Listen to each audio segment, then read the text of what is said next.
What's the weirdest family tradition you have that totally freaks out outsiders? People usually laugh when I tell them this, but for real, my family has a superstition that completely ruins any chance I have of appearing normal. It didn't even occur to me that we were weird until I started bringing friends over in middle school.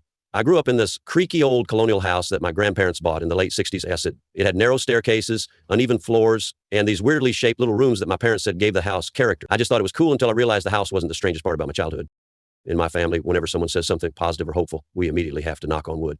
Not like a quick casual tap either. We have this whole bizarre sequence. First, it has to be real wood. Second, it has to be exactly 3 knocks. Third, you finish with something called the blessing tap, basically a little double tap at the end. And if there's no wood nearby, you knock on someone's head. Like seriously. The first time I realized this wasn't normal was when my friend stayed over in 7th grade. We were having dinner, and my mom said something like she hoped the weather would be nice for our hike the next morning. She looked around, couldn't find any wood, and then calmly reached over and knocked on my dad's head with the full sequence. My dad didn't even blink. He just kept cutting his steak. My friend looked horrified, like we had just revealed ourselves as some cult. I didn't get why she was staring until she said, "Did your mom just knock on your dad's head?" And I said, "Yeah, there wasn't any wood nearby." I said, like that made perfect sense. But that's the thing. We do this all the time. Conversations constantly get interrupted because someone needs to knock on a wall, the table, or someone else's forehead. My brother once literally lunged across our living room to knock on my grandfather's head after saying he felt good about an exam. And of course, it gets worse in social situations. I had a huge crush on this girl in high school. When she finally agreed to hang out, we went to see a movie. During the previews, she said she heard it was supposed to be good. And without even thinking, I tapped her head. Yeah, that was our last date. I tried to explain it, but how do you explain that your whole family believes in bad luck so intensely that knocking on skulls is totally fair game?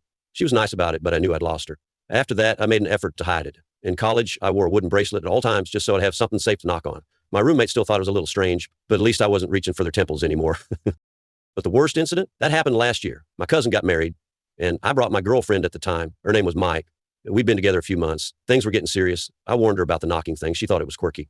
At the reception, my grandmother stood up to give a toast and said something about how she was sure the couple would have a beautiful future. She looked around, panicked, and before I could react, she grabbed Maya's head with both hands and did the full knocking ritual on her. 3 knocks, blessing tap, in front of 200 guests. The entire room went dead silent. Maya just froze. I don't even know how to describe the look on her face. The groom's in-laws were staring. My aunt looked like she was about to faint. Later, Maya said it was fine, that she understood cultural quirks, but I could feel her pulling away after that. We broke up 2 weeks later. She said it wasn't because of my family, but honestly, I wouldn't blame her if it was. I've talked to my parents about this, asked why we even do it. They just say it's tradition. My grandmother swears that her great-grandmother once forgot to knock after saying her husband's factory job was safe, and he died in an accident the next day. So now the entire family's low-key terrified to skip the ritual. I've gotten better at hiding it, but I still do it. Last week, my boss, in a team meeting, said we're probably going to hit our quarterly goals. And my hand instinctively drifted toward the wooden trim under the conference table.